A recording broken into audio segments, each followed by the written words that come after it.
Abra sua Bíblia aí em Tiago capítulo 1. Eu peço a sua atenção máxima nesses 30 minutos que nós vamos passar juntos. Só deixe aberta. Nós vamos fazer uma oração e depois a gente inicia. Vamos lá. Senhor, que as palavras da minha boca e o meditar do nosso coração sejam agradáveis a Ti, Senhor. Rocha minha, Deus nosso. Amém. Durante a pandemia, como pastor, eu fui chamado para atender muitas pessoas que tinham perdido seus parentes. Tinham perdido por doença ou alguma coisa que estava muito intensa na vida deles. E quando eu olhei para a minha igreja e vi todos passando por aquele sofrimento, logo eu comecei a ficar muito preocupado. Não tanto preocupado somente porque eles estavam sofrendo, mas preocupado com a maneira em que eles iriam reagir ao sofrimento. E eu costumo dizer que sofrimento não é uma questão de se você vai passar, mas quando você vai passar. E quando ele chega, 20% do sofrimento é a dor que você sente, sem querer diminuir, e os outros 80% é a sua reação a esse sofrimento. A Bíblia chama sofrimento de provação. Usa a palavra provação para descrever a dor que alguém sente por algo inesperado na sua vida. Seja por uma doença, seja porque perdeu alguém, ou outra coisa. Só que, você que está anotando, eu gosto desse clima de conferência, as pessoas anotando as coisas, saiba que provação é usado para descrever sofrimento, porque não é sobre teste matemático, 1, 2, do Enem, questões, mas provação no sentido de um fogo que purifica um ferro, que purifica o ouro. Então preste atenção, a Bíblia usa a provação para descrever sofrimento. E nessa descrição usa o ato de purificar, de tirar impurezas, de dizer, olha, esse sofrimento, ele vem também para produzir em você o que você não pode produzir por você mesmo, que é transformação. É por isso que Tiago, já olha a sua Bíblia, começa dizendo no verso 2 do capítulo 1, meus irmãos, considerem motivo de grande alegria o fato, ou quando passarem por diversas provações, pois a prova da vossa fé produz alguma coisa, e produz o quê? Perseverança. A dor não vem para te parar, o sofrimento não vem para parar você, vem para empurrar você. Assim, a ideia aqui de Tiago é, Deus enviou sofrimento, vamos chamar isso de provação, porque essa é a perspectiva teológica. E nunca esqueça, tá, irmão? Você sempre entra no seu sofrimento com a sua teologia. E dependendo da sua teologia, você vai piorar ou não o seu sofrimento. Mas voltando ao ponto, ele está dizendo, tem de grandes motivos. Por quê? Porque o sofrimento vai produzir em vocês a oportunidade de jogar vocês mais ainda para o alvo de vocês. Só que preste atenção comigo. A imagem que eu falei é de sofrimento, que é a purificação do fogo. Só que nessa imagem, e aqui eu quero pegar os gregos antigos, eles diziam o seguinte, é isso que Xenofonte, Aristófanes e outros descrevem.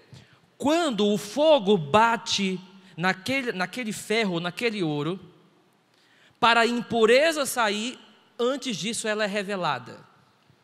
Para a impureza sair, antes disso ela é revelada. Ou seja, antes de Deus tirar as impurezas, elas são reveladas. O que significa isso? Significa o outro lado do sofrimento, que Tiago vai chamar de tentação. Vamos lá. Provação é quando Deus vem e faz algo em mim, mas toda vez que Deus está fazendo algo em mim, algo de mim é revelado. E agora eu preciso lidar com aquilo que está sendo revelado durante o meu sofrimento sobre mim. Ou seja, durante a minha dor, eu não sou passivo. Não existe essa ideia, o sofredor é passivo. Não, o sofredor, ele está ali sofrendo e agora ele precisa lidar com as reações do seu coração ao seu sofrimento. Eu fui aconselhar uma vez uma irmã que estava tendo era muito terrível a situação, porque misturava um bocado de coisa, e uma entre elas era, ela teve depressão pós-parto. E ela começou lá, pastor, Deus me abandonou. Eu disse, opa, estou aqui com você. Eu não consigo mais sentir Deus, estou aqui com você, vai dar certo. E Deus parece igual o diabo. Eu disse, espera aí. Sabe por quê? Porque o sofrimento, provação, antes de tirar, o que é que ele faz? Revela, e agora a gente precisa, antes de tudo, lidar com aquilo que foi revelado. Ou jogar fora, ou ficar com a gente. E aí, a escolha é sua. A dor revela o que você precisa tratar. Mas você ainda tem uma decisão que é sua, de como você vai lidar com aquilo que a dor está revelando. É o momento de tentação.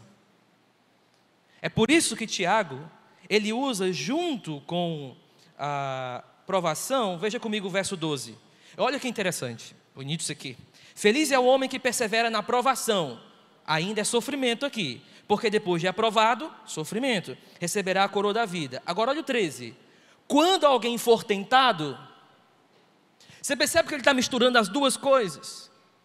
Ele está misturando provação, ou seja, Deus está me purificando, e tentação, mas cuidado que durante a tua provação, coisas vão aparecer e você precisa lidar com elas. E aí, você vai querer parar de ser quem você era? Ou você vai resistir à transformação que Deus quer causar na sua vida? Ou você vai ceder e dizer, não Senhor, vem, trabalhe em mim? Ou você ainda vai segurar os pecados que estão em você? Então o que eu quero dizer aqui é muito simples, e eu quero ser bastante claro. Toda aprovação que um crente enfrenta, ele vai precisar lidar com tentações que surgem no coração dele. Toda. Ele não vai sofrer passivo. Ah, Senhor, eu estou ali passivo, não faço nada, só recebo o sofrimento. Não. Nós vamos precisar lidar, no meio da nossa dor, com aquilo que ela revela sobre nós. E muitas vezes, a gente não vai querer se livrar tão fácil das impurezas que apareceram. Agora, qual é a primeira tentação que surge durante o sofrimento de um cristão?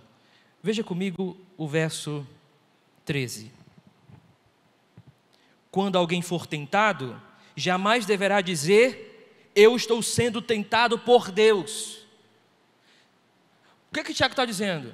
Cuidado que no teu sofrimento, a primeira tentação, ou a fonte que vai brotar assim de tentação, ela vem de um lugar. E qual é o lugar? Querer colocar a culpa em Deus de alguma coisa.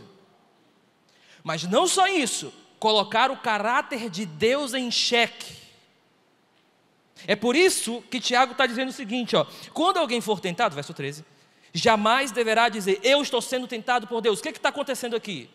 Eles estão dizendo, mas olha o que aconteceu na minha vida, olha como eu perdi isso, perdi aquilo outro, é por isso que eu vou, pecar, é por isso que agora eu vou ferir pessoas com minhas palavras. Por quê? Porque foi Deus que fez isso, é Deus que está produzindo em mim esse sofrimento, ok, mas mais ainda, é Deus que está produzindo em mim essa reação errada ao sofrimento. Deixa eu dar um exemplo aqui mais claro, porque eu quero ficar mais claro com vocês aqui. É quando você está com uma pessoa, mesmo caso dessa mulher que eu falei, e o marido dela disse assim, pastor, eu não sei, ela está ficando muito amarga, e o problema é que ela está ferindo a filha dela de uma maneira tão forte, que a menina chega e chora. Aí eu disse, não, eu vou conversar com ela. Não sei porque que eu falei isso também naquele momento, né? Você fala coisa por impulso, né? Quando é pastor. Eu disse, eu vou conversar com ela. A primeira frase que ela falou para mim foi a seguinte, Deus me fez assim. Por isso que eu falo desse jeito, não queira mudar, sempre foi assim.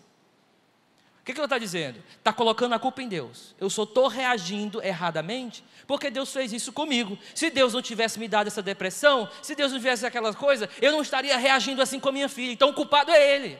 Você percebe que a ideia é, a provação vem e a tentação surge. E a primeira tentação, a fonte é olhar para Deus e dizer o seguinte, eu vou agir como for, vou agir errado, não importa, por quê? Porque o Senhor é que está fazendo isso mesmo, o Senhor é o culpado de eu ser um pecador durante o meu sofrimento. Literalmente, alguém já disse isso para mim, pastor, o Senhor não pode me falar assim comigo, porque eu estou sofrendo, o Senhor não está vendo? Eu disse, amigo, eu sei que você está sofrendo, mas isso não te dá o direito de sair pecando. Então, vamos de novo. Quando a provação vem, o fogo, ele começa a purificar, ok? Ou seja, está transformando. Só que antes de transformar, o que é que acontece? Ele revela. É nessa hora que você, como cristão, precisa saber como você vai reagir àquilo que a provação está mostrando e revelando. Porque tem coisas que só a dor vai mostrar sobre você mesmo. Tem coisas que só no aperto você vai descobrir sobre você. A ponto de você olhar assim e dizer assim, caramba, eu não sabia que eu era assim não. Eu sabia que eu era meio maluco da cabeça, mas dessa forma. Por quê? Porque o sofrimento e a dor, ele vem para me purificar, mas antes revela e eu preciso tomar alguma atitude. Só que, qual é a atitude errada? É em vez de dizer, Deus, eu recebo a aprovação e o que o Senhor quer fazer na minha vida. Isso é um lado. Mas qual é o lado errado?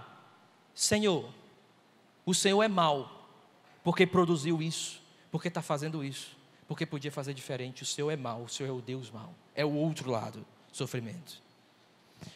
Por quê? Porque uma das maiores características da tentação, atenção agora, isso é legal, é quando o tentador está fugindo da sua responsabilidade. A raiz da tentação é a fuga da responsabilidade. Por que eu digo isso? Porque o próprio Tiago, quando ele vai falar sobre tentação, ele fala meio o que aconteceu no Éden, assim, olha, cada um é tentado segundo o seu desejo e tal. Então ele é como se ele tivesse assim, olha lá para o Éden, e você vai ver lá no Éden, qual é a raiz da tentação, qual é a primeira raizinha da tentação? Fuga da responsabilidade, eu não quero assumir as responsabilidades que eu tenho que ter, e aí eu fujo dela. Aí o que eu faço? Eu atribuo a Deus as responsabilidades que eu devo ter. É você que deve buscar por santidade, não é Deus. É você que tem que reagir de uma forma no sofrimento, não Deus. Ah, pastor, mas eu estou sofrendo. É isso, querido. O que é um cristão que está sofrendo em crise? É quando ele sabe o que tem que fazer. Eu sempre digo que a crise do cristão, o sofrimento do cristão é pior do que o não cristão. Porque o não cristão não tem Deus na equação. E a gente tem um Deus soberano, que é dono de todas as coisas, e a gente está sofrendo. Aí quando a gente pensa nisso e desce para a equação, a crise fica maior. Então o grande ponto aqui é, Tiago está dizendo, olha gente, eu quero pastorear o coração de vocês. E eu quero dizer algo do fundo do meu coração. Quando a aprovação chegar, quando as contas começarem a chegar, quando no seu casamento as coisas começarem a apertar, cuidado, para que vocês não reajam de uma maneira errada e cedam às tentações durante as provações. E a raiz primária da tentação é a fuga da responsabilidade. Foi a mulher que Deus me deu, foi o homem que Deus me deu. É por isso que lá no capítulo 4 de Tiago ele diz assim, de onde vêm as guerras e as contendas que guerreiam entre vocês? Não vem disso? Dos seus próprios desejos? Tiago faz um movimento interno, porque sabe que a nossa tendência é externalizar, é dizer, vem de você. Eu só falei assim, marido, porque você falou assim comigo. Eu só falei assim, esposa, porque você falou assim comigo. O culpado que eu estourei em ir é você e não eu. É assim que as tentações vão sendo cedidas durante a provação. É quando você quer se eximir da responsabilidade por causa do seu sofrimento. Eu não preciso ser santo, não preciso buscar isso. Por quê? Porque as contas estão apertadas. Eu não preciso mais orar. Por quê? Porque eu não tenho mais tempo. Porque isso, porque aquilo outro. Porque eu estou passando por tudo isso. A gente vai tirando as nossas responsabilidades diante de Deus. Então nunca esqueça disso. A provação, ela revela de mim antes de tirar algo de mim. E eu preciso lidar com aquilo que a provação revela de mim. É responsabilidade minha saber se eu quero uma transformação no sofrimento ou se eu vou ficar amargurado durante a dor. Bom, e aí Tiago precisa responder para eles aqui. Tiago é o cara, eu gosto desse cara, eu prego esse Tiago desde, acho que eu expus Tiago talvez umas 10 vezes, irmãos. Eu não tenho nenhum problema com isso. É por isso que, eu vou escrever mesmo um comentário, cara. Não é possível, né? O jeito, né? Eu percebi que eu estou sendo desleixado, cara, com isso. Bom, olha o verso 16 agora. Meus irmãos, não se deixem enganar, toda boa dádiva, todo dom perfeito vem do alto, descendo do Pai das luzes, que não muda como sombras inconstantes. E aí, eu disse para o Cacau que a minha pregação ia ser só uma nota de rodapé na dele. Mas olha que interessante essa ideia de sombra aqui. Por que não muda, não tem variação de sombra? Você já pensou nisso? Porque assim, ó. Imagina eu aconselhando a pessoa e diz assim, o que foi que aconteceu? O pastor descobriu um problema de saúde muito sério e tal. Aí eu começo assim, olha, Deus está do seu lado na dor. Aí ele vai dizer assim, mas e se ele mudar? Tudo bem, ele foi amoroso com a irmã fulana, mas se comigo ele não for? Mudança de variação, de sombra. Porque no sofrimento, sabe qual é a tentação que vai chegar lá? Colocar em xeque o caráter de Deus. E se não conseguir colocar em xeque o caráter de Deus, dizer que ele muda, dizer que ele não é constante. E Tiago precisa lidar com isso. Só que aí eu vou resumindo aqui mais, vamos lá. Já aprendemos que em toda aprovação surgem tentações. E a raiz da tentação que surge na aprovação é a fuga da responsabilidade, ou querer colocar a culpa em Deus de certas coisas, de certos pecados nossos que surgem durante a aprovação. Ok.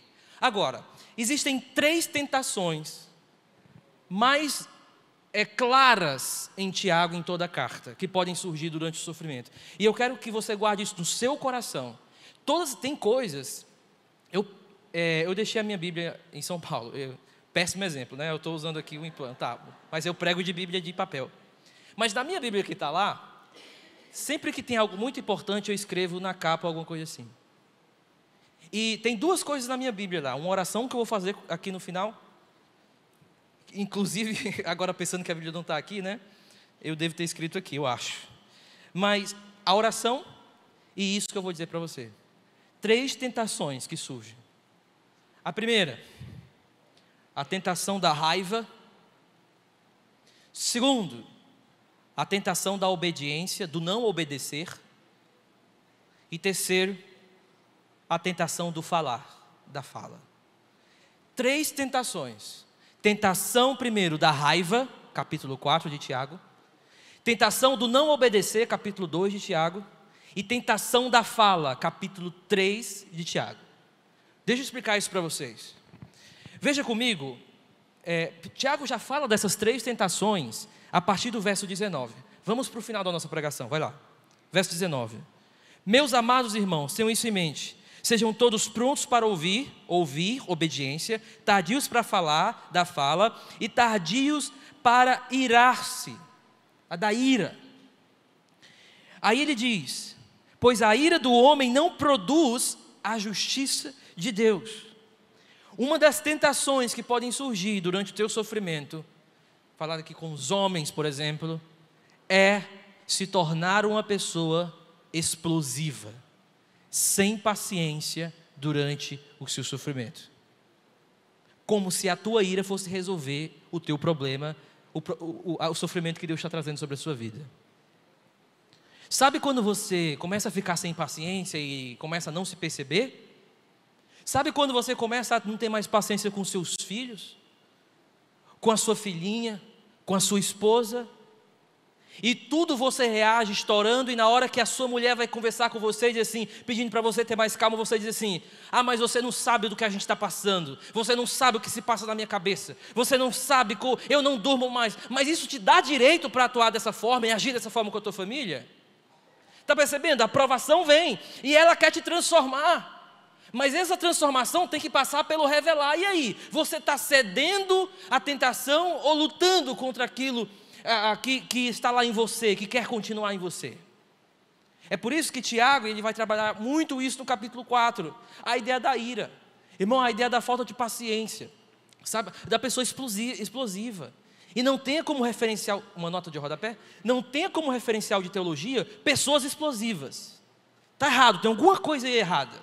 Pessoas que humilham os outros na internet, pessoas que em programas de debate agem com ira humilhando o outro. Isso está errado, não é assim que se age. É por isso que Tiago diz, olha, agora cuidado, a ira não opera a justiça de Deus. O que significa? A ira não resolve o que só Deus pode resolver. A ira não ajusta, justiça de Deus, não ajusta o que só Deus pode resolver. Porque a gente acha que se a gente estourar, a gente vai resolver. Se você está lá na fila, em São Paulo, irmão, tudo é fila. Quando você for lá, talvez você pegue uma fila para entrar na cidade. Você está na fila e você acha que você estourar com a pessoa vai fazer com que você vá lá para frente. Você acha que a sua explosão resolve a coisa. Não, querido. Só faz dizer uma coisa: você está cedendo às tentações. E você está relutando contra o trabalhar de Deus na sua vida. Enquanto Deus quer tirar essa ira daí de dentro, na hora que Ele revela para tirar, você abraça ela para ficar com ela. A questão é, como a gente lida com isso? Agora, eu não quero falar muito sobre isso, mas a segunda tentação, a tentação do ouvir sem obedecer. Vem o verso 21. É que eu olhei para o relógio e eu esqueci qual hora que eu comecei, aí eu estou a perturbar. Tá. Ah, é verdade. Foi mal. Tentação, segunda tentação, ouvir sem obedecer. Veja comigo o verso 21. Livrem-se de toda a impureza moral e da maldade que prevalecem. Vamos diretamente, sabe para onde? Verso 23. Aquele que ouve a palavra, mas não a põe em prática, é semelhante a um homem que olha a sua face no espelho, e depois de olhar para si mesmo, sai e logo o quê? A sua aparência. A ênfase de Tiago aqui é no esquecimento.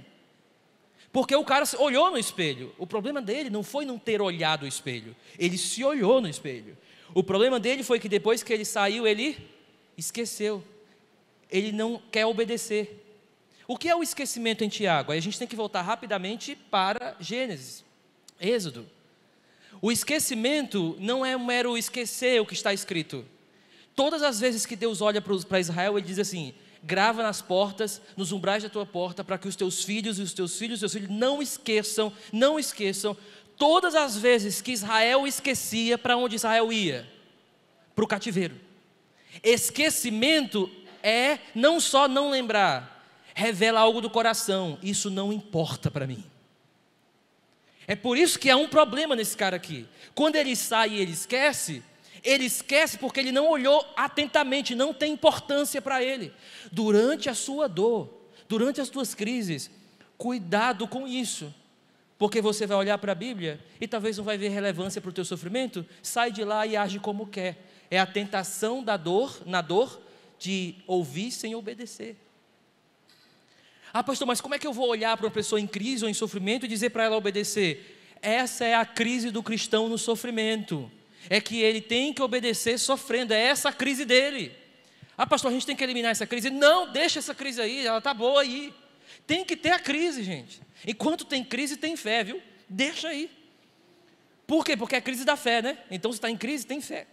Então, deixa ele. Por quê? Porque é importante. Porque é essa crise que vai fazer com que ele entre num divã com Deus e perceber: e aí, Senhor? Eu quero mesmo o Senhor ou não? É isso que eu quero mesmo para a minha vida ou não? Eu tenho que tomar uma decisão aqui. A primeira tentação que pode surgir é da ira. Segunda, ouvir sem obedecer. Se tornar uma pessoa que olha para a Escritura e aquilo já não importa. Eu vou dar um exemplo. Uma vez em aconselhamento, eu não sabia o que fazer com a situação. Aí eu abri a Bíblia e comecei a ler a Bíblia. Tudo bem. Eu disse assim: errar eu não vou. Porque é a Bíblia que eu estou lendo, não é possível, né? Dependendo de onde eu vou ler na Bíblia, né? Um Eclesiastes da vida, eu ia... Nossa, a pessoa já estava com depressão. O que ela vai fazer com Eclesiastes, né? Mas imagina. Mas eu fui para Salmos. E eu lia, e ela olhou assim para mim. Ela e o marido dela assim: pastor, eu posso ser bem sincero com o senhor? Foi de onde surgiu esse tópico aqui. Eu não vejo importância nenhuma nisso aí.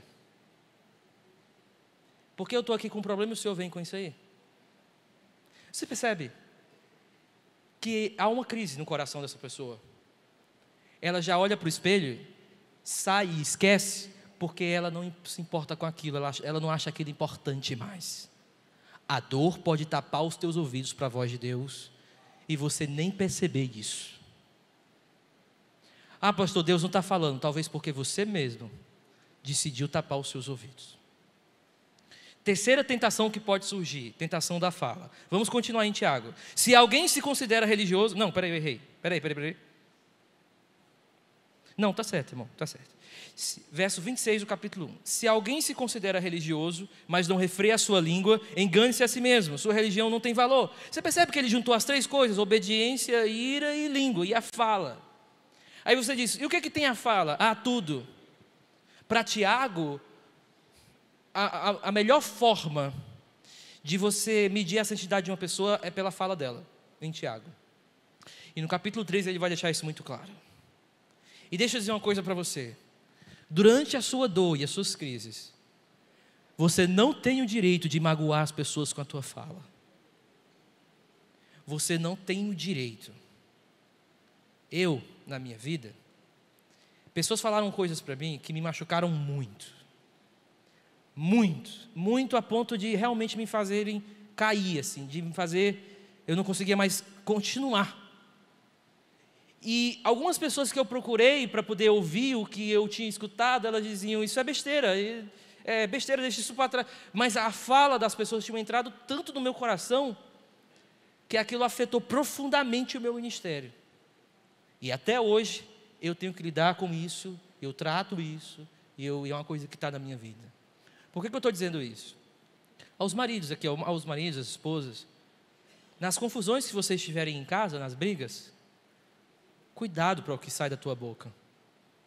Ah, pastor, mas foi só uma palavrinha. Para você, para o outro, foi como uma fagulha, capítulo 3 de Tiago, que foi jogado numa floresta e incendiou uma floresta toda. Quantos relacionamentos de pai e filho não estão destruídos por questões de fala? Quantos relacionamentos, quantos casamentos e quantas igrejas não estão destruídas porque alguém acha que porque está passando algum problema tem o direito de ficar falando dos outros, de destruir a reputação do outro. Então nunca esqueça, essas tentações, elas vão querer entrar na sua vida, elas vão querer entrar no teu coração. Sabe por quê? Porque nessas três tentações é o que Deus está querendo tirar de você. Deus quer tirar o coração explosivo e colocar o manso como Jesus. Deus quer tirar aquilo que está para os teus ouvidos e colocar um coração de obediência sem reservas à voz de Deus. Deus quer te dar uma boca que possa edificar, de pessoas que possam ser edificadas da tua vida, através da tua vida, porque você é uma pessoa que usa para edificar os outros, para consolar, para chegar para aquela pessoa que está precisando ouvir alguma coisa e falar uma coisa assim para ela que não é nem muito profunda, mas que toca o coração dela profundamente, porque veio de um amigo, veio de alguém que é importante para ela. Então, essas três tentações, elas podem vir na tua vida. Agora, professor, ok, a gente vai sofrer, o senhor disse aí que é uma questão de si, não, é a questão de quando e não de si. Então, todo mundo vai sofrer aqui. Tá, você que tem 14 anos aí, você vai sofrer muito na sua vida, vai ser muito difícil daqui para frente, e as coisas vão só piorar. E você que já tem idade, você sabe o que eu estou falando, né? Pois é, as coisas vão piorar. Então, quanto mais provação tem, mais o que vai surgir, gente? Tentação. E aí você deve estar perguntando, eu entendo o que o senhor está dizendo para mim, eu aceito o que o senhor está dizendo para mim, mas às vezes, pastor, lá no fundo eu não consigo. Às vezes eu tenho que admitir, eu estou com raiva de Deus. Lá dentro eu estou sofrendo, mas lá no fundo eu ainda olho para os céus, oro, mas lá dentro eu ainda tenho raiva de Deus. Parece que alguma coisa, e eu digo para você, beleza, você precisa dessa crise. Você precisa dessa crise, porque essa crise faz parte daquilo que a aprovação está tirando de você. Mas eu quero dizer algo que para mim, eu não vou desenvolver aqui, porque é no capítulo 2, que eu mais aprendi com Abraão. E que tem tudo a ver com sofrimento. Na minha vida, com os meus pais, a gente passou muitos problemas em campos missionários. Eu passei muitos problemas no meu ministério. Foram uma década intensa, de muitas dores. E teve um momento que eu parei E eu percebi que lá dentro do meu coração, eu ia orar, e lá dentro eu estava assim, parece que eu estou com raiva de Deus por tudo que eu passei. Não era nem por o que eu estava passando. Lá dentro eu começava a pensar, eu fiquei pensando, e lá dentro eu olhava para os céus e dizia: Deus, eu te amo, Deus, graças a Deus. Mas quando eu comecei a vasculhar o meu coração, lá dentro, eu comecei a ver um Guilherme que eu não conhecia.